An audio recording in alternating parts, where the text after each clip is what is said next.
مسلمان، ہندو، جیوز کیا مانتے ہیں کہ موت کے بعد کیا ہوگا؟ انسان جب ایک بار مر جاتا ہے تو اس کے بعد وہ 7 بار دوبارہ زندہ ہوگا. برا انسان ہے، اس کو لینے آنے والے فرشتوں کی صورت اتنی ہیبت ناک ہوتی ہے کہ اس کی روح جسم سے نکلنے سے انکار کر دیتی ہے. اگر سوسائڈ کریں تو 90 دن تک روح بھٹکتی رہتی ہے. کئی لوگوں نے اپنی آنکھوں سے دیکھا ہوا ہے وہ بھٹکی روحوں کو. دوسرا جنم کیسے ہوتا ہے؟ واپس جب کمرے میں آئے اپنی بچی کی باڈی کے پاس لیٹی ہوئی تھی، وہ زندہ تھی. خواب میں ڈر کے اٹھ جاتی تھی، گاڑی آ رہی ہے ہمیں مارنے کے لیے، وہ ہمیں گاڑی مار دے گی. میرے ساتھ کبھی کبھی کچھ ایسا انسیڈنٹ ہوتا ہے کہ مجھے ایسا لگتا ہے پہلے میری زندگی میں ہو چکا ہے. یقین ہے آپ کا؟ ہاں، لوگ مرڈر کروایا کرتے تھے. آج کے پوڈ کاسٹ میں سعدیہ سہیل رانا نے بتایا کہ مرنے کے بعد روح کہاں جاتی ہے، مسلمان، ہندو اور جیوز کا اس کے بارے میں کیا بلیف ہے، کون سے لوگ ہیں جن کا دعویٰ ہے کہ اس دنیا میں ان کا دوسرا جنم ہوا ہے، اور کیا کسی کو ہپنوٹائز کروا کے اس کا قتل بھی کیا جا سکتا ہے. تو یہ سب جاننے کے لیے پوڈ کاسٹ کو اینڈ تک ضرور دیکھیں. ہماری زیادہ تر آڈینس نے ابھی تک چینل کو سبسکرائب نہیں کیا. اگر آپ کو لگتا ہے کہ اپنے پوڈ کاسٹ کے ذریعے میں آپ کو ویلیویبل کنٹینٹ دے رہی ہوں تو سنو پوڈ کاسٹ سپر نیچرل کو ابھی سبسکرائب کیجیے. آج کے پوڈ کاسٹ میں ڈسکس کرنا چاہتی ہوں آپ سے کہ لائف آفٹر ڈیتھ، مختلف مذاہب میں، ڈفرینٹ ریلیجنس میں کیا بلیف ہے. مسلمان، ہندو، جیوز کیا مانتے ہیں کہ موت کے بعد کیا ہوگا؟ اچھا، سب سے پہلے تو میں ہندو ریلیجن کے حوالے سے آپ کو بتانا چاہتی ہوں کہ وہاں تو وہ تو دوسرے جنم، وہ تو 7 جنموں کی بات کرتے ہیں کہ ایک انسان جب ایک بار مر جاتا ہے تو اس کے بعد وہ 7 بار دوبارہ زندہ ہوگا. وہ دوبارہ جنم لے کے اس دنیا میں آئے گا اور کسی نئے نام سے، کسی نئی شخصیت کے حوالے سے آئے گا. اچھا، ایک میں نے اس میں ان کا ایک ریچول بھی میں نے پڑھا. اب وہ مجھے نہیں پتا کہ کوئی خاص ایک طبقہ کرتا ہے کہ جب وہ مردے کو جلا کے جو راکھ ہے وہ لا کے پہلے ایک بند کمرے میں وہ اس کو رکھ دیتے ہیں اور پھر دیکھتے ہیں کہ اگر اس پہ کوئی انسانی نشان، بقول ان کے کوئی اگر ہاتھ کا پنجہ بنا ہو، ہاتھ کا نشان ہو انسانی ہاتھ کا، تو وہ اگلے جنم میں انسان بنے گا. اور اگر کسی جانور کے پنجے کا نشان ہو، کہ بلی کا، کسی اور چیز کا، تو وہ اگلے جنم میں جانور بن کے آئے گا. اور اچھا، ان کا کانسیپٹ یہ بھی ہے کہ آپ جس جنم میں جس طرح کے کام کرتے ہیں، اگر آپ اچھے اعمال کرتے ہیں، اچھے کام کرتے ہیں، تو آپ کوئی اچھے مطلب انسان بنیں گے، کوئی اچھی صورت میں، کوئی اچھے عہدے پہ، اچھے روپ میں آئیں گے. اور اگر آپ نے بری زندگی گزاری ہے، گناہوں والی زندگی گزاری ہے، تو آپ جانور بھی بن سکتے ہیں، کوئی پنچھی بھی بن سکتے ہیں، کچھ بھی، کوئی بری چیز بن کے یا برے ہی روپ میں آئیں گے. ہندوؤں میں تو یہ کانسیپٹ ہے. جہاں تک یہودیت کی بات ہے، اور یہودی جو ہیں وہ بھی اب دوبارہ زندگی پر بلیو کرتے ہیں. اچھا، جو کیونکہ ان کی جو حضرت موسیٰ علیہ السلام پہ جو کتاب اتری وہ ایک الہامی کتاب ہے، اللہ تعالیٰ کی ہے. ان میں پہلے یہ چیزیں نہیں تھیں، اور یہ کتابیں with the passage of time change ہوتی گئیں. توریت ہو گئی، انجیل ہو گئی. پھر انہوں نے جو اپنے عقیدے، جو ان کے مذہبی رہنما تھے، انہوں نے اپنے عقیدے بھی شامل کرنے شروع کر دیے. With the passage of time ان کا یہ خیال ہے کہ انسان دوبارہ بھی آئے گا، نئے جسم میں آئے گا. اور اس کے بعد ان کا یہ کانسیپٹ ہے کہ بھی ان کو آخری میں آپ کو دجال جو ہمارا ولن ہے، ان کا ہیرو ہے، وہ آئے گا اور پھر سارے معاملات جنگ کی طرف جائیں گے. یہ اس طرح کا کانسیپٹ ہے. اس میں مسلمانوں کا کانسیپٹ سب سے واضح اور جس میں کوئی ابہام نہیں ہے، واضح طور پہ اس کے حوالے سے قرآن پاک میں پوری ڈیٹیلز درج ہے، اور رسول کریم صلی اللہ علیہ وسلم نے اس میں کھل کر اس چیز کو بتایا کہ جو انسان آیا ہے دنیا میں، موت برحق ہے، اس نے واپس جانا ہے. اس کے بعد جب انسان کی موت واقع ہو جاتی ہے تو اس کی روح جو ہے وہ روز حشر تک عالم برزخ میں رہتی ہے. اچھا، برزخ قبر کو بھی کہا جاتا ہے، اور ایک ایسی جگہ جو آسمانوں پہ بھی ہے جہاں ساری روحوں کو رکھا جاتا ہے. اچھا، اب اس میں نیک اور بد روح کا جو ڈفرینس ہے، ایک برا آدمی جس نے ساری زندگی برائی کی اس کا ٹھکانہ، اور ایک نیک انسان جس نے نیکی کی، اچھی زندگی گزاری، پاکیزہ زندگی گزاری، اس کا ٹھکانہ ڈیفینیٹلی ڈفرینٹ ہے. جو نیک روح ہے جب وہ مرنے لگتے ہیں تو ان کو جو فرشتے لینے آتے ہیں وہ بھی انتہائی خوبصورت، دیدہ زیب اور ایسے حسین ہوتے ہیں کہ روح ان کو، جو مرنے والا ہے، وہ ان کو دیکھ کر ہی شاداب خوش ہو جاتا ہے. اس کو موت کی وہ مایوسی اور وہ دکھ نہیں ہوتا. وہ اتنے حسین چہروں والے فرشتے ہوتے ہیں جو اس کی روح کو لینے آتے ہیں، اور بہت ہی خوبصورت ایک سمجھے ایک مخمل کے لباس میں اس کو لپیٹ کر اللہ کے حضور لے کے حاضر کرتے ہیں پہلے تو. اور اسی طرح جو بری روح ہے، برا انسان ہے، اس کو لینے آنے والے فرشتوں کی صورت اتنی ہیبت ناک ہوتی ہے کہ اس کی روح جسم سے نکلنے سے انکار کر دیتی ہے. وہ کبھی اوپر سے کھینچتے، کبھی وہ حلق سے پیٹ میں جاتی ہے، مطلب باڈی کے اندر چھپنے کی کوشش کرتی ہے کہ کسی طرح میں اس سے بچ سکوں، میں اپنے یہ وقت ٹال سکوں، لیکن موت برحق ہے اور اس کو کوئی ٹال نہیں سکتا. یہاں پہ آپ نے روح کی بات کی ہے، تو روح سے ریلیٹڈ بھی ڈفرینٹ بلیفس ہیں ڈفرینٹ ریلیجنس میں. جیسے کہ ہندوازم میں کہا جاتا ہے کہ اگر سوسائڈ کریں تو 90 دن تک روح بھٹکتی رہتی ہے اور مکتی نہیں ملتی روح کو. ایک مکتی کا کانسیپٹ ہے.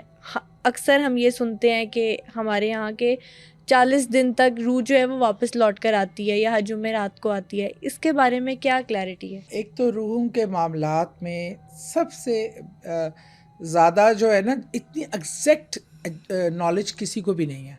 مطلب ہمارے مذہب میں ایک چیز بالکل کھل کے بتائی گئی کہ روح اللہ کے پاس ہوتی ہے اور وہ اللہ کے حکم کے بغیر نہ کہیں جا سکتی ہے نہ کہیں آ سکتی ہے. ہاں، جب ایک آپ قبر پہ جاتے ہیں کسی کی، تو روح کیونکہ اپنے قبر کے کنیکشن میں ہے، اس کو پتہ چلتا ہے کون آیا، اور جس کو اللہ سنانا چاہے اس کو آپ جب اس کو سلام کرتے ہیں تو وہ جواب بھی دیتا ہے. کیونکہ رسول کریم صلی اللہ علیہ وسلم نے سلام کیا جا کے اہل قبرستان کو، تو ان کے سلام کرنے سے یہ بات واضح ہوئی کہ ان کو آگے سے جواب بھی آتا ہے اور وہ سلام کو سنتے ہیں.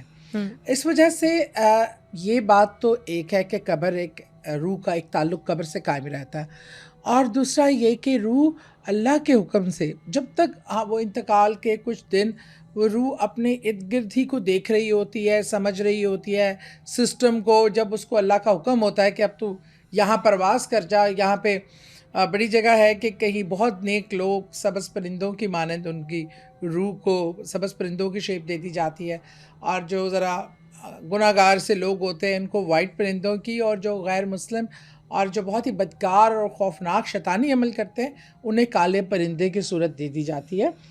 اچھا، لیکن ہندو مذہب میں یہ بات بہت زیادہ وہ ان کا بلیف بھی ہے کہ کوئی ایسی موت جو ان نیچرل ہو اور اس انسان کی وہ خواہش، وہ چیزیں پوری نہ ہوئی ہوں، تو وہ بھٹکتی ہے جب تک اس کو اپنی منزل نہیں مل جاتی، جب تک وہ اپنا انتقام نہیں لے لیتی. تو اس صورت میں ایسے کئی واقعات بھی ملتے ہیں. اچھا، اب ایک بات میں جو ذکر پہلے بھی کر چکی ہوں کہ ایسے کئی واقعات بھی ہوئے ہیں جو لوگوں نے دیکھے سنے، تو پھر ایک کویشچن پیدا ہوتا ہے کہ اگر ان کی بات بھی یہ صحیح ہے تو پھر اللہ نہ کرے ہمارا دین کامل ہے، کتاب کامل ہے، تو یہ تکرار کیسی ہے یہ دو تھاٹس کی؟ یہ یہاں کوئی الگ سسٹم ہے کہ ہندو روحوں کو اجازت مل جاتی ہے؟ تو ایسا ہرگز نہیں ہے. دیکھیں، اللہ تعالیٰ پوری قدرت رکھتے ہیں، وہ جو چاہیں کسی کو دکھانے کے لیے، کوئی سبق کے لیے، کسی چیز کو. لیکن میں زیادہ تر میرا جو اس بات پہ یہ بلیو یہ ہے، اور نظر بھی آتا ہے اور تحقیقات سے بھی پتہ چلتا ہے کہ جس کا ہم نے ذکر کیا تھا، جو آپ کے ساتھ ایک قرین پیدا ہوتا ہے. کیونکہ اکثر لوگوں کو وہ لوگ نظر آتے ہیں، ایک انسان کے ساتھ پیدا ہوا جن ہے نا، جن، بالکل. اور وہ جو آپ کہتے ہیں نا، آپ کو وہ بھٹکی ہوئی جس کی وہ نظر بھی آتی ہے، اکثر کئی لوگوں نے اپنی آنکھوں سے دیکھا ہوا ہے وہ بھٹکی روحوں کو وہ پیغام رسانی کرتی ہیں. تو وہ قرین بھی بہت موسٹ پروبیبلی وہ قرین ہی ہوتا ہے جو لوگوں کو اپنا مطلب ان کے کانسیپٹس پہ یقین دلانے کے لیے وہ رول پلے کرتا ہے، یا وہ انسان جو، کیونکہ وہ اس انسان کا حصہ ہوتا ہے، اس جیسے ہی ہوتا ہے، اس جیسی حرکات و سکنات اسی کے حلیے کا ہوتا ہے، تو وہ اپنی اگر اس موت سے وہ ناپسند، اس کو جو پسند نہیں ہے، وہ اپنا پیغام پہنچانے کے لیے یہ طریقہ کرین ایک صورت اختیار کر سکتا ہے روح کی، لیکن وہ روح نہیں ہوتی. روح کا فیصلہ مکمل طور پہ اللہ کے ہاتھ میں ہے. ہاں اللہ تعالیٰ چاہیں تو کسی روح سے کوئی کام بھی لے سکتے ہیں، کوئی چیز ایسا راز منظر عام پہ لانا ہے تو اللہ اس انسان کی روح کو بھی استعمال کر سکتے ہیں. یہ اختیار اللہ کے پاس ہے. میں چاہوں کہ میں مر جاؤں اور میری روح آ کے یہ کر لے تو یہ چیز میرے کنٹرول میں نہیں ہے. یا میں کسی روح کو بلا لوں اور اس سے کچھ کام کرا لوں تو دس از ناٹ پاسبل ہیومنلی کہ وہ کسی روح کو بلا سکتے ہیں. وہ اس کے ہمذات کو، کرین کو تو بلا سکتے ہیں پر روح کو نہیں بلا سکتے. روح کا اختیار ٹوٹلی اللہ تعالیٰ کے پاس ہے. اچھا، دوسرے جنم کے بارے میں ہم بہت ساری باتیں سنتے ہیں، موویز میں بتایا جاتا ہے، انٹرنیٹ پر، کتابوں میں. یہ دوسرا جنم کیسے ہوتا ہے؟ وہی انسان دوبارہ زندہ ہوگا کہ اس کی سول کسی اور کی باڈی میں دوبارہ جنم لے گی؟ اچھا، اس میں نا 2-3 قسم کے واقعات ملتے ہیں. میں مختصر کر کے آپ کو 2-3 واقعات سناتی ہوں جو بہت ہی عجیب ہیں اور ان کو عقل بظاہر ایکسیپٹ کرنے کی کوئی سمجھ نہیں آتی. ایک انڈیا کے چھوٹے سے دیہات میں ایک گاؤں میں ایک بچہ پیدا ہوتا ہے. اچھا، وہ ابھی 2 سال کا ہوتا ہے تو وہ بڑا پراپر گفتگو شروع کر دیتا ہے. اچھا، پیرنٹس خوش ہوتے ہیں کہ ماشاءاللہ اتنا کلیئر بولتا ہے، لیکن وہ یہ بتانا شروع کر دیتا ہے کہ میرا نام پرکاش ہے اور میں آگرہ کے کسی ایک شہر سے ہوں. ناموں کی شہر کی غلطی ہو سکتی ہے میرے سے، کیونکہ چیزیں آپ جب یاد کرتے ہیں تو کچھ چیزیں دماغ سے نکل بھی جاتی ہیں. ایک بڑے شہر سے ہوں میں، اور میرا تو قتل ہو گیا تھا اور مجھے جس طرح مارا گیا تھا پھر مجھے جلایا گیا، اور میرے پیرنٹس یہ ہیں، میری بیوی ہے، میرے بچے ہیں، میری دکان ہے، میں بزنس مین ہوں، میں اپنی گاڑی پہ جا رہا تھا. وہ پیرنٹس بڑے پریشان ہو گئے. 1 بار 2 بار وہ پوری کہانی نریٹ کرتا تھا اور علاقوں کو، جگہوں کا نام لیتے تھے.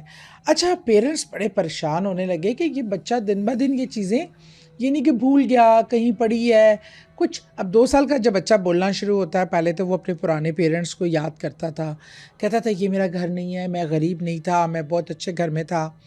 تو آہستہ آہستہ جب وہ بچہ 5 سال کا ہوتا ہے اور بہت کھل کر تمام ڈیٹیلز شیئر کرنے لگتا ہے تو اس کے بڑے بھائی کو ایک بات سوچتی ہے. اس کے پیرنٹس بہت پریشان رہتے ہیں کہ یہ کیسی باتیں کیوں کرتا ہے. اس کا بڑا بھائی اپنے دوست کے ساتھ آگرہ کے اسی بازار میں جاتا ہے جہاں پہ اس نے بتایا تھا کہ اس کی الیکٹرانک شاپ ہے، اور اس نے شاپ کا اس کو نام بھی بتایا. یہ ڈھونڈتے ڈھانڈتے ان کو نہیں ملی. تھک کر جیسے یہ فٹ پاتھ پہ بیٹھے تو انہیں سامنے ہی وہ ایک بورڈ نظر آیا اسی نام کی دکان کا. اب وہ دے ور ویری سرپرائزڈ. وہ گئے اس دکان کے اندر تو وہاں ایک عدد خاتون تھی، اور انہوں نے اس خاتون سے پوچھا کہ پرکاش نام کا کوئی آدمی جس کو جانتے ہو؟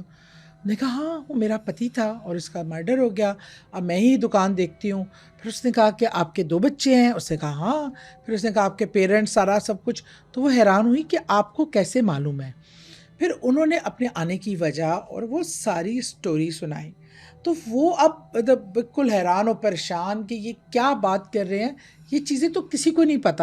بہرحال اس کے بعد اس نے پروگرام یہ بنایا کہ وہ پوری فیملی ان کے گاؤں آئے گی، ان کے گھر، اور بتائے بغیر آئے گی، تاکہ اچانک سامنے آتے ہیں. آیا وہ بچہ نیتو، پنٹو کہ ننٹو اس کا نام تھا، نک نیم، جس کو وہ اس کو دیکھ کر پہچانتا ہے جو سٹوری سنا رہا ہے. اچھا، یہ کہہ کے وہ واپس گاؤں آ جاتے ہیں اور چھوٹے کو بتائے بغیر وہ ایک دن اچانک اس کی وہ پرانی فیملی آ جاتی ہے. یہ کھانا کھا رہا ہوتا ہے، اس کی جیسے ہی نظر پڑتی ہے یہ سب کچھ چھوڑ کر سیدھا بھاگ کر اپنے باپ کے گلے لگ جاتا ہے کہ پتا جی آپ میرے باپ ہیں، میں آپ کا پرکاش ہوں. پھر اپنی ماں سے ملتا ہے اور پھر بیوی کو نا کہتا ہے کہ آ کے میرے پاس بیٹھ جاؤ. اب وہ بیوی حیران و پریشان کہ 5 سال کا بچہ مجھے اپنی بیوی کہہ رہا ہے، اور یہ سارے ماں باپ بھی حیران. پھر وہ جو ساری واقعات بتاتا ہے کہ کس طرح میں اپنی گاڑی پہ آ رہا تھا، 2 لوگوں نے مجھے روکا، گولی ماری جو اس کو سر پہ یہاں لگی اور یہاں سے نکل گئی، پر وہ اس کی وہیں موت ہو گئی. قاتلوں کا پتہ نہیں چل سکا، یہ کیس بند ہو گیا. اور اس کے 2 بچے تھے اور اس کی بیوی نے وہ کاروبار سنبھال لیا. اب وہ جب اب پھر اس نے اپنی بیوی سے وہ باتیں کی جو ان دونوں کے علاوہ کسی کو پتہ نہیں تھی، جس سے اس کی بیوی کو یقین آ گیا کہ اس کے اندر جو روح ہے وہ میرے میاں کی ہے، میرے ہسبینڈ کی ہے۔ پھر جب وہ جانے لگے واپس، وہ بڑے پریشان تھے، انہوں نے کہا آپ لوگ بھی آئیں ہماری طرف۔ وہ جس گاڑی میں آئے تھے وہ مروتی گاڑی میں آئے، پہلے اس کی گاڑی جو تھی دوسری تھی، اس نے کہا تم نے گاڑی چینج کر لی؟ انہوں نے کہا ہم نے وہ گاڑی بیچتی تھی۔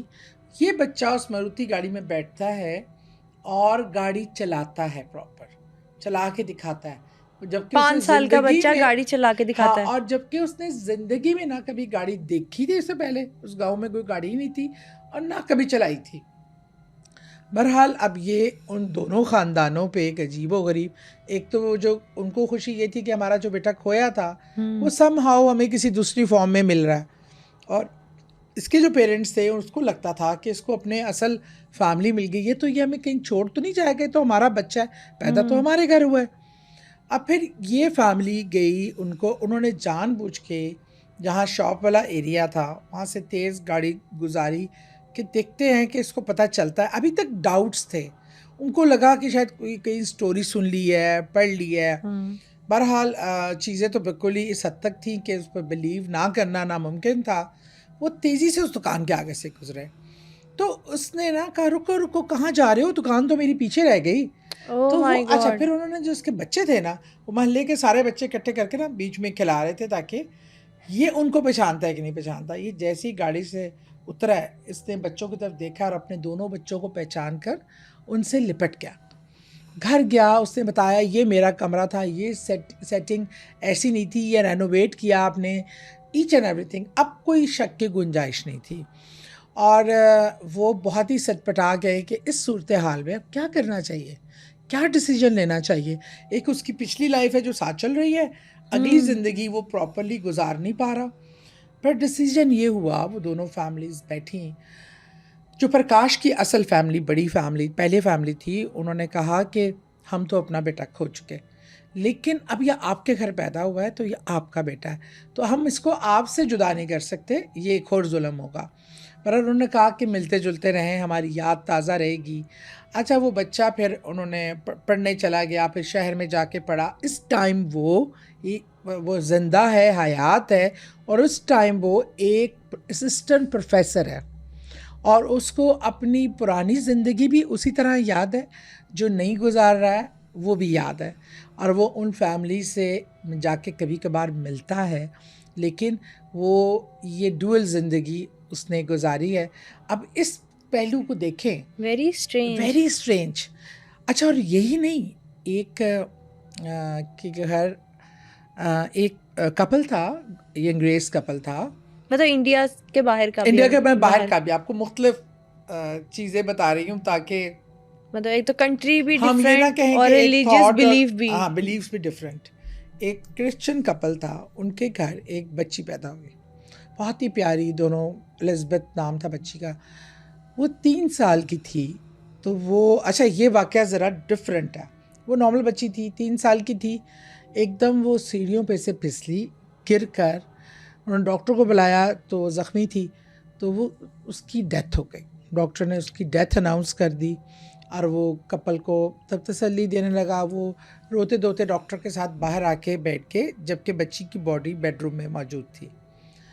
اچھا یہ تھوڑی 25 آدھے گھنٹے تک واپس جب کمرے میں آئے اپنی بچی کی باڈی کے پاس، تو ان کی بچی بالکل نارمل لیٹی ہوئی تھی اور زندہ تھی۔ اچھا اب یہ ان کو بڑا لگا، ان کو لگا کہ شاید وہ بے ہوش ہوئی ہو، ڈاکٹر کی غلط ڈائگنوزز تھیں اور اس وجہ سے میریکل ہو گیا۔ انہوں نے اس کی آگے سے کوئی وہ نہیں کی، تحقیق نہیں کی۔ اچھا بچی اب ساتھ رہ رہی ہے، اب بچی میں کو وہ ایک دن لے کے گئے میوزیم، میوزیم لے کے جاتے ہی ایک جگہ تھی جہاں پہ ایجپشن ایرا کی چیزیں لگی ہوئی تھیں اور پینٹنگز تھیں، اور یہ اب یہ چھوٹی سی بچی جو 4-5 سال کی تھی اس ٹائم، اس نے جیسے ہی میوزیم میں یہ ایجپشن آرٹس دیکھا، ایجپشن، تو وہ ایک دم بولنے لگی، اور اس آرٹ کو ایکسپلین کرنے لگی. ایون جو لینگویج جو اتنی پرانی ایجپشین لینگویج لکھی تھی وہ اس کو ڈیکوڈ کرنے لگی, اس کو بولنے لگی, نارمل پڑھ کے بتانے لگی. تو اس کے پیرنٹس آر ویری سرپرائزڈ کہ وہ کہتی ہے میں تو جانتی ہوں, ان سب جگہوں کو جانتی ہوں. اور پھر اس کے بعد اس نے مسلسل بولنا شروع کیا کہ میرا تعلق ایجپٹ سے ہے, میں یہاں, یہ میرا گھر اس ٹائم نہیں پراپر ہے. بولنے لگ گئی تھی یہ سب. پراپر بولنے لگی. اور اس نے کہا کہ میرا گھر ایجپٹ میں ہے اور یہ میرا گھر نہیں ہے, مجھے ایجپٹ جانا ہے, مجھے ایجپٹ جانا ہے. وہ اسی تکرار میں, اور وہ ایجپشن ہسٹری کے بارے میں جو کچھ باتیں وہ کرتی تھی, ہیومنلی ایک چھوٹی بچی کو یہ نالج نہیں ہو سکتا تھا. اس نے بہت بار کوشش کی وہاں جانے کی. پھر ایک دن اس نے ایک بہت بڑا ٹیمپل ہے جہاں پہ ممیز بھی بریڈ ہیں اور وہاں کے کنگز کی یہ وہ, اس نے ایک دن وہ تصویر دیکھی تو اس نے کہا یہ تو میرا گھر ہے. اب یہ بڑا سرپرائز ہوئے کیونکہ وہ ایک ٹیمپل تھا اور ٹیمپل میں کچھ ممیز بریڈ تھیں, اور وہ ٹیمپل کو مطلب ریسرچ سینٹر بھی ایز اے اب یوز کیا جا رہا تھا, کیونکہ جو ہسٹری وہ بتا رہی تھی وہ کوئی کچھ سال پہلے, کچھ 100 سال پہلے نہیں, ہزاروں سال پہلے کی تھی. تو وہ ہیومنلی اس کو ڈفرینٹ جو سائیکالوجسٹ ہوتے ہیں, سائیکارٹسٹ ہوتے ہیں جو اس پہ تحقیق کرتے ہیں, ان کو بھی دکھایا گیا, ان کو بھی بتایا گیا. اور سب کی علم نالج پریشان ہو جاتے تھے کہ اتنی چھوٹی بچی اتنے ہزار سال پہلے کی ہسٹری کیسے بتا سکتی ہے, اور چیزیں جو ابھی تک شاید دریافت بھی نہیں ہوئی. اچھا, اس سے بعد اس نے کئی بار وہاں جانے کی کوشش کی وہاں, لیکن اس کو کامیابی نہیں ملی. اس کے پیرنٹس اس سے بہت اٹیچ تھے اور اس کو بہت مطلب اپنے انڈر آبزرویشن رکھتے تھے. ہوا یہ کہ اس کو ایک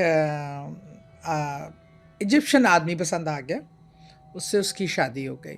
وہ مین وائل وہ جوان ہو گئی اسی سچویشن میں, اسی صورتحال میں, اسی مائنڈ سیٹ کے ساتھ. اور پھر اس کو ایک ایجپشن آدمی سے محبت ہو گئی اور اس سے شادی کر کے وہ ایجپٹ چلی گئی. اس کا اصل میں منزل و مقصود ہی ایجپٹ پہنچنا تھا. وہ جب ایجپٹ پہنچی تو وہ سب کو بتانا شروع ہو گئی کہ میرا نام کوئی, اس نے وہ کوئی ہزاروں سال پہلے کوئی ایجپشن نیم تھا کہ وہ جو باندیاں ہوتی تھیں وہاں کے عبادت گاہوں میں, مندروں میں, جو آپ کے انہوں نے وہ بنائے ہوئے تھے وہاں پہ, وہ وہاں کی میں باندی ہوں. اور میں اس مندر کی پجارن ہوں. جو ان کے کیسلز تھے یا جو عبادت گاہیں تھیں, جو ایجپشن ایک سسٹم تھا, وہ جو فرعون ہوتا تھا اس کو نعوذ باللہ خدا مان کے اس کی عبادت, اس کی باندیاں ہوتی تھیں جو ساری زندگی کنواری رہتی تھیں اور پیور رہتی تھیں اس کی خدمت کے لیے. تو اس کی اس طرح کے واقعات اور چیزوں سے یہ بھاگتی تھی. اس نے اس مندر میں, اس ٹیمپل میں رہنا شروع کر دیا, پریکٹیکلی یہ وہاں رہنا شروع ہو گئی. اس کے ہسبینڈ سے ان چیزوں پہ اختلافات بڑھے, ان کی ڈائیورس ہو گئی. تو اس کے بعد تو جیسے وہ یہی چاہتی تھی اس ٹیمپل میں ہی رہائش پذیر ہو گئی جہاں پر وہ کہتی تھی کہ میرا گھر یہ ہے, میرا گھر ہے. ہوا یہ, اس نے جو بتایا, کیونکہ اس سے کہیں انگریز جو اس پہ تحقیق کر رہے تھے وہ اس سے لنکڈ ہو گئے, جو وہاں کھدائی کا کام اور وہاں کیا کیا چیزیں ہیں یہ ان کو بتانے لگی. اس نے ان کو کہا کہ یہاں انڈر گراؤنڈ ایک لائبریری ہے جس میں بہت زیادہ سیکرٹ ڈاکومنٹس ہیں. اچھا, وہ اور پھر اس نے اور بھی کہا کہ یہاں یہ ایک کنگ کی ممی نہیں ہے, اس کے علاوہ اس کے سائڈ میں 2 ممیز دفنائی گئی تھیں جو اس کنگ کی بہنیں تھیں. جب انہوں نے اس کی نشاندہی پہ وہاں کھدائی کی تو وہ 2 ممیاں دریافت ہوئیں. اچھا, کنگ کے حوالے سے اس نے کہا کہ میں 14 سال کی تھی جب میں اس کنگ کی داسی بنا دیا گیا مجھے, جب میں آئی اور یہاں پہ میں خادمہ کا کام کرتی تھی. اس کنگ کو میرے سے اور مجھے اس سے محبت ہو گئی, اور اس محبت میں ہم نے وہ جو ایک تھا رول کہ میں ورجن رہوں گی ساری زندگی اور شادی بھی نہیں کروں گی اور محبت کوئی ایسا تعلق نہیں قائم کر سکتی, وہ ان سے بریک ہو گیا اور شی گاٹ پریگننٹ. اور 14 سال کی عمر میں وہ پریگننٹ ہو گئی اور کنگ کو بھی اس نے بتایا. اب کنگ یہ بات تھا کہ اگر یہ بات اس ٹائم باہر نکل جاتی تو کنگ کے کنگڈم ختم ہو جاتا اور بہت بڑا ایک ان کے ریلیجن تھاٹس میں بھی ایک چیز بہت بڑی سوسائٹی کیسے ایکسیپٹ کرتی. تو اس نے کیا کیا کنگ کی محبت میں اس نے خود کو سوسائڈ اٹیمپٹ کر لی اور وہ مر گئی. اچھا اس کے بعد کنگ ساری زندگی اس ٹیمپل سے باہر نہیں نکلا. وہ اسی کی یاد میں وہ اس کو پکارتا تھا بلاتا تھا اور اس کی یاد سے نہیں نکل سکا. اور اس نے کہا کہ مجھے یہیں پہ بریڈ کیا جائے. جب وہ اس کی ڈیتھ ہوئی تو اس کو وہیں بریڈ کیا گیا. تو اس خاتون نے اس کے بعد اس پہ ایسے ایسے تحقیقی کالمز لکھے اور اس پر ایسے ایسے راز سیکرٹس بتائے جو وہاں پہ کام کر رہی تھی انگریزوں کی ٹیم, گوروں کی ٹیم جو اس کو ایکسپلور کر رہی تھی اور اس کی بیک ہسٹری پہ کام. انہیں ایسا اس عورت سے مواد ملا اور اس کی نشاندہی پہ ایسی ایسی اس کیسل میں سے چیزیں برآمد ہوئیں. وہ خفیہ لائبریری تک بھی پہنچے اور تمام چیزیں ہوئیں. جتنی اس کی زندگی رہی وہ کافی بری رہی. وہ کہتی میں کنگ کے پاس ہی وہاں اس کی جو ممی تھی وہاں جہاں دفنایا گیا تھا وہیں پہ وہ رہتی تھی, سوتی تھی, اٹھتی تھی اور وہیں اس کی ڈیتھ ہو گئی. تو کافی بوڑھی ہو کے لیکن اس نے اپنی پوری زندگی اور وہ ہزاروں سال پرانی روح یہاں تو اس 3 سال کی بچی میں دوبارہ آئی. وہ زندگی کا جو اس کا ایک مشن تھا یا اس کنگ سے محبت تھی کیا تھا. اب یہ تو ایسے راز ہیں اس کو ہم نہیں سمجھ سکتے یہ کیا ہے اور اس کے پیچھے حکمت کیا ہے. سم ٹائم اللہ نے کسی رازوں سے پردہ اٹھانا ہوتا ہے, وہ چیزوں کو ایسے سیٹ کر دیتا. اللہ کی قدرت سے تو کچھ بعید نہیں ہے. اور پھر ایک اور واقعہ, ایسے ہی ایک واقعہ, یہ 2 پہلے ہی اتنے اسٹرینج, میں تو ابھی نہیں ڈائجسٹ نہیں کر سکی. اب یہ ایک ناروے سائٹ پہ رہنے والا ایک کپل تھا اور ان کے گھر ایک ان کے گھر 2 بچیوں کی پیدائش ہوئی, جڑوا بچیاں. ان دونوں نے بچیوں کا نام رکھا, بڑی پیاری بچیاں تھیں ایک جیسی. ان کے وہ اسکول گوئنگ ہو گئی اور ان کے ساتھ یہ 2 بچیاں اور ان کا ایک میل فرینڈ تھا. تو وہ انہوں نے یہ اسکول جا رہے تھے. اتنے میں ایک گاڑی آتی ہے جو بالکل ان کنٹرول تھی, وہ آ کے ان بچوں کو ہٹ کرتی ہے. یہ تینوں بچے موقع پہ ان کی ڈیتھ ہو جاتی ہے. اور وہ عورت جس نے گاڑی ڈرائیو کر رہی ہوتی ہے وہ بہت زیادہ ڈرنک تھی اور سنا ہے کہ اس نے بھی کچھ عرصے پہلے اپنے بچے کھوئے تھے. تو وہ اس مینٹل اسٹریس میں تھی, اس نے اس اینگرنیس میں ان بچوں کو مارا کہ میرے بچے نہیں رہے تو کسی کے بچے نہیں رہے.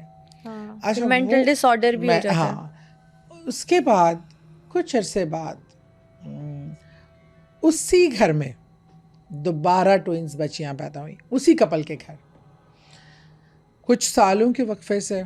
اچھا اب وہ بھی ٹوئنز تھیں بالکل اور بالکل اپنی بڑی بہنوں جیسی تھیں. اب جیسے جیسے وہ بڑی ہو رہی تھیں اب ان کو پیرنٹس نے ان کی بڑی بہنوں کے حوالے سے کچھ نہیں بتایا تھا. اچھا مین وائل وہ تھوڑے عرصے کے لیے انہوں نے اپنا گھر چینج کیا.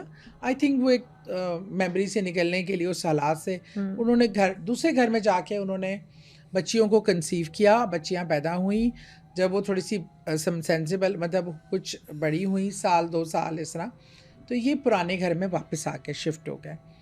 اب وہ بچیاں نہ اپنی بڑی بہنوں کے حوالے سے جانتی تھی نہ ہی یہ جانتی تھیں کہ یہ گھر میں وہ پہلے بھی مطلب رہتے تھے.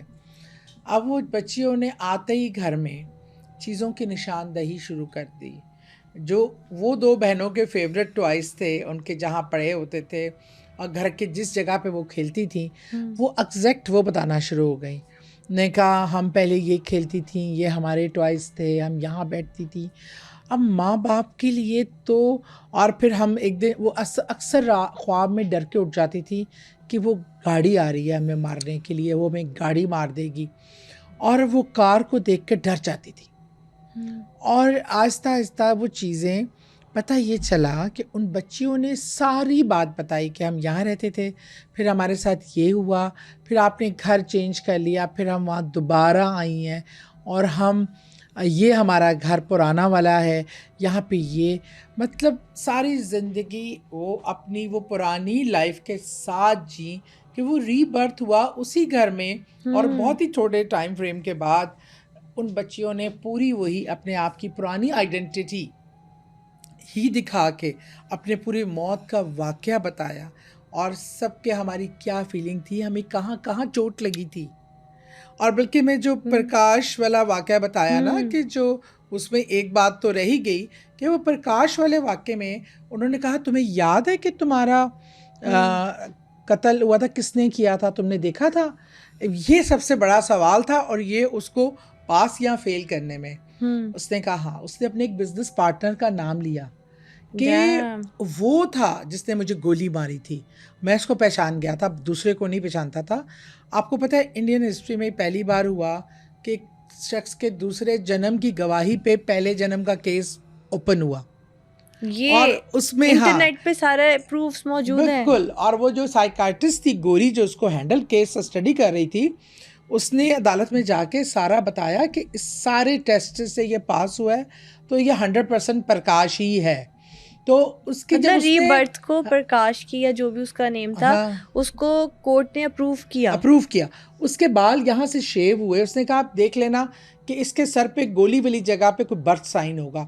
ایگزیکٹ جہاں گولی لگی اور نکلی, دونوں جگہ ایسے برتھ سائن تھا. اور یہ بات پھر اس کا قاتل پکڑا گیا اور اس کو سزا ہوئی. یہ بھی انڈین ہسٹری کے کیس کی ایک الگ ہی کہانی ہے. انبلیویبل. مطلب میں تو شاکڈ ہو گئی ہوں. پہلی بار میں نے کوئی یہ دوسرے جنم کا جو ساری ریئل سٹوری ہے وہ آپ سے سنی ہے. انٹرنیٹ پہ تو اس کے بارے میں اب بہت زیادہ باتیں کی جانے لگ گئی, اور جو ریئل لائف کیسز ہیں ان کو رپورٹ بھی کیا جانے لگا ہے.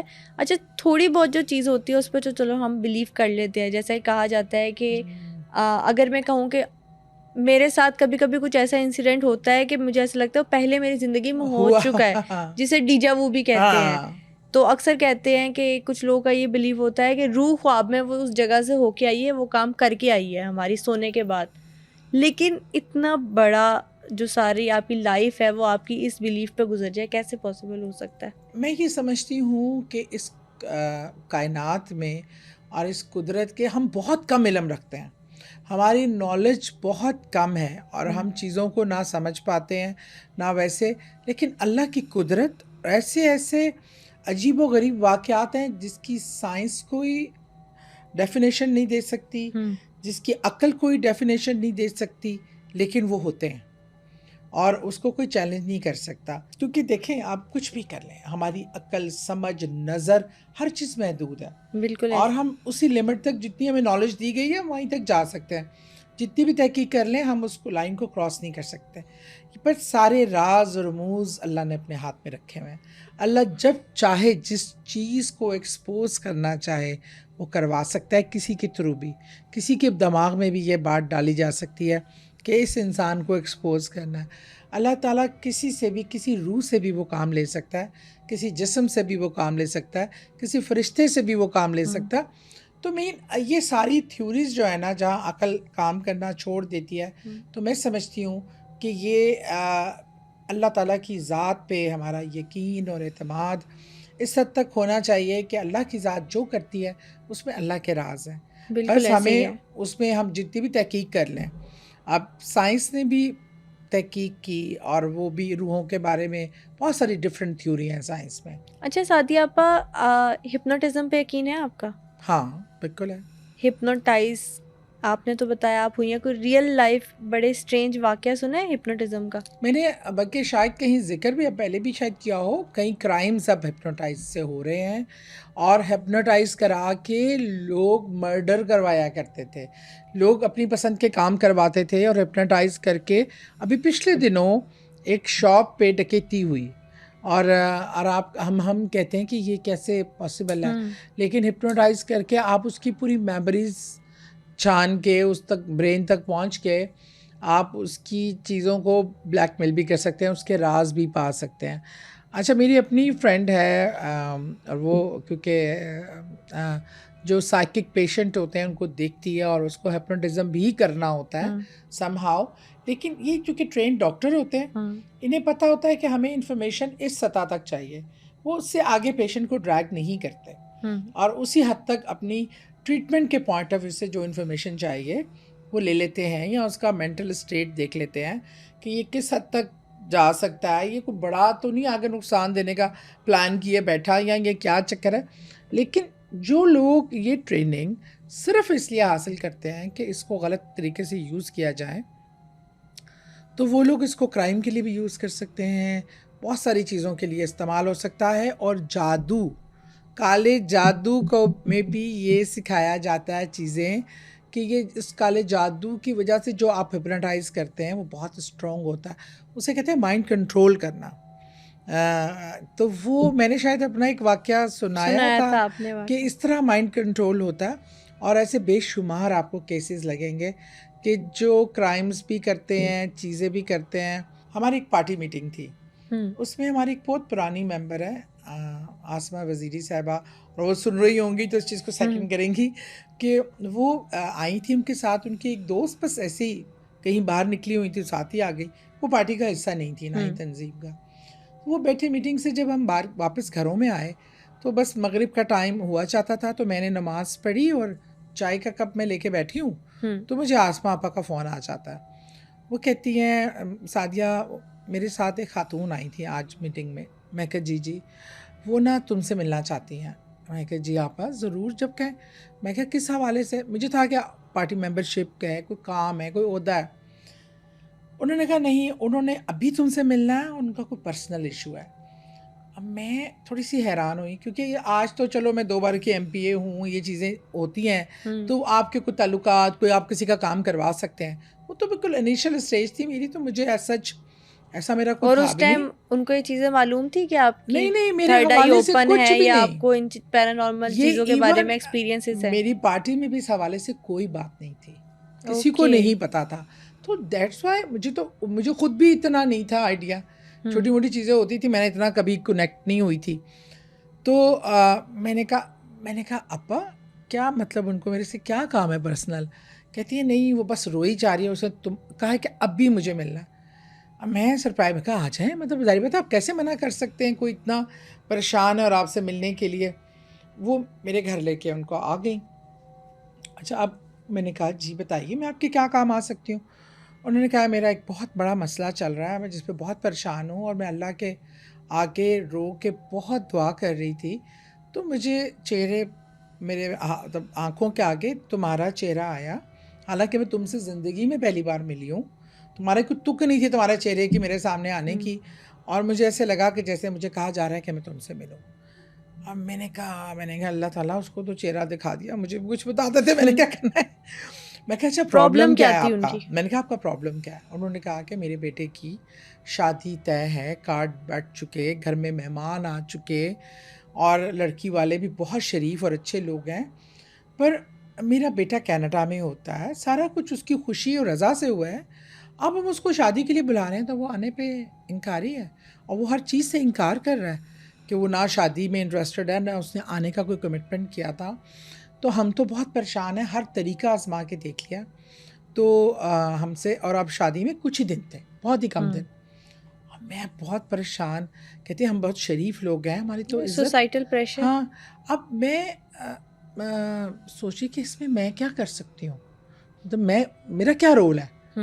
تو وہ اچھا وہ خاتون کیونکہ بہت رو رہی تھی تو میں ان کے پاس آ کے بیٹھ گئی. میں نے ان کا ہاتھ پکڑا، صلاح جس انسان ایک کسی کو تسلی دے سکتا ہے، جس اسی میں ہمدردی کا اظہار کرتا ہے. اللہ تعالیٰ جانتے ہیں کہ نہ میرے دماغ میں کوئی بات تھی، نہ مجھے پتا تھا، نہ مجھے سمجھ آ رہی تھی کہ کیا کرنا ہے.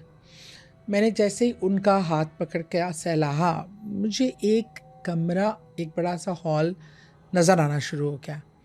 اب اس میں ایک ٹیبل پہ ایک لڑکا کمپیوٹر لیپ ٹاپ پہ بیٹھا کام کر رہا ہے.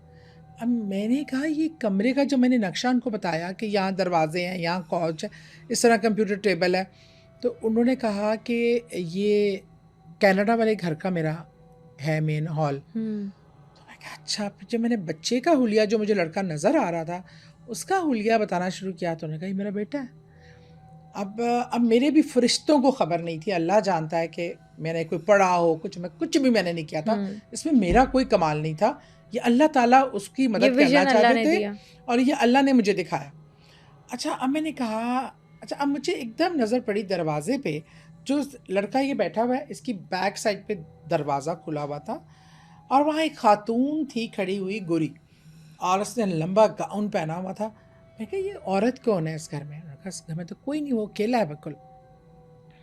اچھا جب میں نے خاتون پہ ذرا فوکس کیا، اس نے بہت قدیمی انگریزی لباس پہنا ہوا تھا، اور اس خاتون کی جو آنکھیں تھیں نا بہت ہی طاقتور آئیز نہیں ہوتی، اور وہ اس بچے کے نا یہاں پر بالکل بیک سائڈ پہ نا فوکس تھی. اب وہ ایسے تھی جیسے وہ گاڑ کے بیٹھی ہوئی ہے. اب میں نے کہا مجھے سمجھ آ گئی کہ یہ کوئی انسانی چیز نہیں ہے، اور مجھے چیز سمجھ میں آ گئی کہ کیا ہو گیا. پھر ایک دم سے وہیں پہ وہ اتنی گاڑی ایسے ہوئی تھی کہ مطلب اس کی آنکھوں کو جو میں نے فوکس ہوا ہے تو میرے اپنا سر اس طرح جکڑا گیا. میں ایک دم ایسے کر کے نا جیسے پیچھے ہٹتا ہے بندہ، تو میں نے اس کا ہاتھ چھوڑا تو میں نکل آئی باہر. میں نے بتایا وہاں تو کوئی ایسی چیز ہے جس نے اس بچے کے برین کو کنٹرول کیا ہوا ہے. تو اس نے کہا تو اب کیا کریں، کس طرح کریں؟ مجھے کچھ سمجھ نہیں آ رہا. میں نے صرف اللہ سے دعا کی، اللہ میری مدد فرما، میں کیا کہوں ان کو، کیا کروں، مجھے تو عقل سمجھ نہیں ہے اتنی. اب یقین مانے مجھے بس اللہ ہی نے دماغ میں یہ آئیڈیا ڈالا کہ میں نے کہا اس کو کہ آپ نا کل ہی، ایک دن بھی ضائع نہ کریں، آپ کل ہی نا اس بچے کو فون کریں اور شادی وادی کا کوئی ذکر نہ کریں، اور اپنے یا اپنے ہسبینڈ کے حوالے سے کوئی سیریس نیوز کے فوری آنا بنتا ہے. مطلب اس کو اتنی ایمرجنسی فیل ہو کہ اس کو سوچنے سمجھنے کا ٹائم نہ ملے، اور وہ فرسٹ امیڈیٹلی آ جائے. اچھا انہوں نے ایگزیکٹ یہی کیا. انہوں نے سیکنڈ ڈے اپنے ہسبینڈ کے حوالے سے کہا کہ از ویری مطلب سک اور کرٹیکل، اور مطلب وہ، اور وہ اس نے کیا کیا، جس کو فرسٹ اویلیبل فلائٹ ملی وہ آ گیا، اس کو کیچ کر کے آ گیا. ہاں. تو وہ جب جیسے ہی آیا تو انہوں نے کہا کہ آپ لوگوں نے مجھ سے یہ جھوٹ کیوں بولا؟ تو اس نے کہا بیٹا تمہاری شادی کی سب کچھ طے ہے اور تم آنے سے ریفیوز ہو، تم شادی سے ہی مناؤ. تو وہ کہتا ہے نہیں میں نے کب منع کیا؟ اور دیکھا تم کالز اٹھاتے رہے ہو، فون پہ بات ہوتی رہی ہے.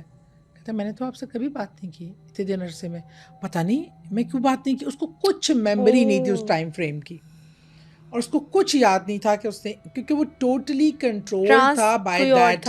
ہاں میں نے ان کو کہا کہ جب یہ اگر آ گیا ہے نا اللہ کا نام لے کے تو خدا را دوبارہ نہ بیچیے گا. اللہ بہتر جانتا ہے کہ اللہ کی کیا حکمتیں ہوتی ہیں. کس ایول پاور کے کنٹرول میں ہے. باہر بڑی ہنسی خوشی انہوں نے شادی کی، وہ بچی کے ساتھ بڑا خوش. پھر انہوں نے اس کی جاب کہیں سعودی عرب میں ہو گئی، پھر وہ جب تک پاکستان ہی رہا اور سعودی عرب چلا گیا. بہرحال اب یہ دیکھیں یہ برین کنٹرول کا ایک عجیب و غریب، اور جو اللہ نے مجھے دکھایا تو مطلب یہ بھی میری عقل سمجھ سے باہر کی بات ہے. یہ مطلب مجھے بھی سمجھ نہیں آئی کہ مجھے کیسے نظر آ گیا، اور اس عورت کو میں ہی نظر کیوں آئی. یہ اللہ نے ایک سپر پاور ہے، یہ اللہ نے ایک بنایا ہوا ہے. میرے اندر کوئی پاور نہیں ہے، میں تو ایک بہت ہی چھوٹی، اور چاہوں تو اپنی مرضی سے اٹھ کے یہاں سے نہیں کھڑی ہو سکتی اگر اللہ کا کرم ہے. لیکن اللہ تعالیٰ شاید اللہ کسی ایک کو وہ بناتے ہیں جیسے برج بناتے ہیں، اور وہ اللہ کی مرضی ہوتی ہے وہ جس کو بھی سلیکٹ کر لیں. اب ہمارے کمنٹس میں کبھی پڑھتی ہوں نا تو کبھی کبھی بندے کو کچھ باتوں سے نا بہت دکھ ہوتا ہے. اچھا ہمارے کئی لوگوں کو اگر اس علم کے بارے میں نالج نہیں ہے تو ان کا یہ ہوتا ہے کہ یہ بیٹھ کے نا ہم سب کو الو بنا رہے ہیں اور یہ علم ہے ہی نہیں. آپ نے جو نہیں دیکھا اس کا مطلب یہ نہیں کہ وہ چیز ہے ہی نہیں، وجود سے انکار کرنا، بلکہ ان کو شکر ادا کرنا چاہیے کہ انہوں نے کبھی جنات بھوت نہیں دیکھے اور یہ ایکسپیرینسز نہیں کیے. اور اگر دنیا میں ایسی اتنی چیزیں ہیں کہ آپ اپنی ساری زندگی بھی صرف سمندر ہی کو چھاننے میں لگ جائیں نا تو آپ اللہ کے راز نہیں جان سکتے. یہ کائنات بھری پڑی ہے اللہ کے رازوں سے، اللہ کی مخلوقات سے، اللہ کے سیکرٹ چیزوں سے. تو شیاطین کتنا طاقتور ہے، شیطان کو کتنی طاقت دی اللہ نے، وہ نہیں حاصل کر سکا. ایک انسان جو ایک اللہ کا ولی یا اللہ کا فقیر ہے، وہ اپنی عبادت اور اپنے اللہ سے لگاؤ لگا کے بغیر کسی چیز کے سفر کر لیتا ہے، روح کا سفر کر لیتا ہے. یہ ساری چیزیں اللہ سے کنیکٹ ہونے پہ ہوتی ہیں. اور ہم جیسے عام لوگوں کو بھی اللہ تعالیٰ کبھی کسی کام کے لیے سلیکٹ کر لیتا ہے. تو اس میں ان چیزوں کو کہ کوئی بھی مجھے ہنسی آتی ہے کبھی کبھی کوئی ایک آدھ بہت اچھے کمنٹس ہوتے ہیں کہ یہ مولویانی ہے یا کیا ہے. میں نے کبھی دعویٰ نہیں کیا کہ میں عاملہ فاضلہ پتہ نہیں میرے کو بڑا میں نے اسٹڈی کیا ہوا ہے یا میں نے چلے کاٹے ہوئے ہیں یا مراقبے کیے ہوئے ہیں. میں نے کچھ بھی نہیں کیا ہوا, میں کچھ بھی نہیں کرتی. میں جسٹ عام انسان, نماز قرآن پڑھتی ہوں جو اللہ نے حکم دیا, ایک عام انسان ہوں. اگر اللہ مجھے کسی چیز سے جو کام کروا لیتا ہے وہ ہو جاتا ہے, یہ اللہ کی مرضی ہے اور اس میں میرا کوئی کمال نہیں ہے. اور نہ ہی میں دعویٰ کرتی ہوں کہ میں اتنی بڑی علم والی, جو چیز سامنے آتی ہے اس پہ اپنی ہمت سمجھ اور اپنی ویژن کے اس پہ تحقیق کرتی ہوں, اور ہمیشہ کہتی ہوں کہ اس میں اگر کوئی غلط ہو تو ضرور اصلاح کریں اور اپنے طور پہ بھی تحقیق کریں, صرف ہم پہ ہی نہ رہیں. ایسے ہی ہے کہ ہم اپنی نالج کے مطابق اپنا جو سارا کنٹینٹ ہے وہ شیئر کرتے ہیں, انفارمیشن شیئر کرتے ہیں. ہم یہ بھی تحقیق کرنی ضروری ہے کہ آپ کو کوئی غلط مس گائڈ تو نہیں کر رہا, آپ کے تھاٹس آپ کے مائنڈ سیٹ چینج کرنے کی کوشش تو نہیں کر رہا, برین اسٹارمنگ ضروری ہے, اور آپ کے بلیفس تو نہیں خراب کرنے کی کوشش کر رہا. ہمیں آنکھیں کھول کر سب چیزوں پہ نظر رکھنی ہے, اسی لیے ہم ان چیزوں کو دیکھتے بھی ہیں, اس پہ ڈسکس کرتے ہیں. ہم دونوں یہ یہاں تک آپ تک پہنچانے کے لیے اس سبجیکٹ پہ جتنی محنت کرتے ہیں, اپنا پرسنل ٹائم لگاتے ہیں اور آپ تک انفارمیشن پہنچا سکتے ہیں کہ آپ چلیں, آپ صرف آن کرتے ہیں, سن کے آپ کو وہ انفارمیشن ڈیلیور ہو جاتی ہے. پر ہماری کوشش یہی ہوتی ہے کہ کیا پتہ ہمارے کسی ایفرٹ سے آپ کئی چیزوں سے بچ سکیں, کوئی چیزوں سمجھ آ جائے, سالو ہو سکتی ہیں, اور یہی ہمارا مقصد ہوتا ہے. بہت خوبصورت میسج دیا سعدیہ آپا آپ نے. میں نا آپ سے ہپنوٹزم کا اس لیے پوچھ رہی تھی کیونکہ میں انٹرنیٹ پہ پچھلے دنوں دیکھ رہی تھی کہ سیلف ہپنوٹزم سے پاسٹ لائف میں جا کے لوگ اپنے پاسٹ لائف سیکرٹس بھی ریویل کر رہے تھے, کچھ ایسا بھی تھا. تو اگر ہم ابھی اپنی لائف آفٹر ڈیتھ یا پاسٹ لائف کے بارے میں بات کر رہے تھے, تو میں نے کہا یہ بھی ایک چیز ہے جو اب میں نے انٹرنیٹ پہ دیکھی ہے. اس کے بارے میں پورا کر تو نہیں سکی, لیکن کچھ جو ہپنوٹزم کے ایکسپرٹس ہیں انہوں نے ایکسپیریمنٹس کیے ہیں جو سکسیزفل ہوئے ہیں. تو بہت ساری ایسی چیزیں ہیں جن سے انسان کی عقل دنگ رہ جاتی ہے کہ کیا کیا ہو رہا ہے اس دنیا میں. بالکل, میں بتاؤں اللہ نے جو ایک مشین لگائی ہے نا ہمارے اس کھوپڑی کے اندر, دماغ نام کی, یہ دنیا کا سب سے موسٹ کمپلیکیٹڈ کمپیوٹر ہے جس کو ڈیکوڈ کرنا, جس کی جو چیز ڈیکوڈ کر لیتا ہے وہ اس کو یوٹیلائز کر سکتا ہے. اگر حضرت سلمان علیہ السلام کی دربار میں بیٹھا ہوا ایک عام وزیر تخت طاؤس اٹھا کے یہاں لا سکتا ہے اپنے بغیر موو کیے, اپنے برین کی طاقت کو یوز کر کے, it is all in your brain. اور جو اس پہ تحقیق کرتے ہیں, جو علم وہ حاصل کرتے ہیں, وہ اس سے فائدے حاصل کر سکتے ہیں. وہ اس برین کی طاقت کو استعمال کر کے, اللہ نے اس کو جتنا اختیار دیا ہے, یہ دیا ہے اللہ نے اسی لیے دیا ہے کہ آپ اس کو استعمال کریں. اللہ نے اسی لیے دیا ہے کہ اس کا میکسیمم یوٹیلائزیشن کریں. بالکل ایسے. لیکن اگر ہم نہیں کرتے, ہم کہتے ہیں اس نے لکھی کتاب دے دی, یار یہی پڑھ کے BA کر لو, یہی پڑھ کر MA کر لو. ہم نے کبھی چینج کرنے کی کوشش کی ہے, کسی کی تھیوری چیلنج کرنے کی کوشش کی ہے؟ جو لوگ چیلنج کرتے ہیں وہ نئے قانون لے کے آتے ہیں. وہ سائنس کی تحریر سے آج کتنی تھیوریز بدل چکی ہیں, کتنے ایکسپیریمنٹس ہو چکے ہیں نئے, کہاں سے جو باتیں پہلے ناممکن تھی. پہلے دکھایا جاتا تھا جی چاند پہ جانا ناممکن کام کو, تم تو ایسے کہہ رہو جیسے چاند پہ جانے کی بات ہے. آج لوگ چاندوں کو بھی تسخیر کر لیا, چاند پہ بھی پہنچ گیا, کیونکہ اللہ نے انسان کو اتنا طاقتور بنایا, اور دنیا کائنات اسی لیے بنائی ہے کہ وہ اس کو تسخیر کرے. اور ہم نے اگر سوچ لیا کہ ہمیں ٹھنڈے کمرے سے نکل کر, ہمیں اپنی زندگی کی آسانیاں چھوڑ کر, ہمیں کس نے کہا کہ ہم تسخیر کرنے چل پڑیں؟ لیکن جو لوگ یہ سمجھتے ہیں وہ زندگی میں نکلتے ہیں, علم کی طرف جاتے ہیں, اور وہ دنیا کے علم میں تحقیق کر کے اس کو آگے بڑھاتے ہیں. ہارر پوڈ کاسٹ کی ایک نئی ایپیسوڈ کے ساتھ بہت جلد حاضر ہوں گے. ٹل دین اسٹے ٹیونڈ.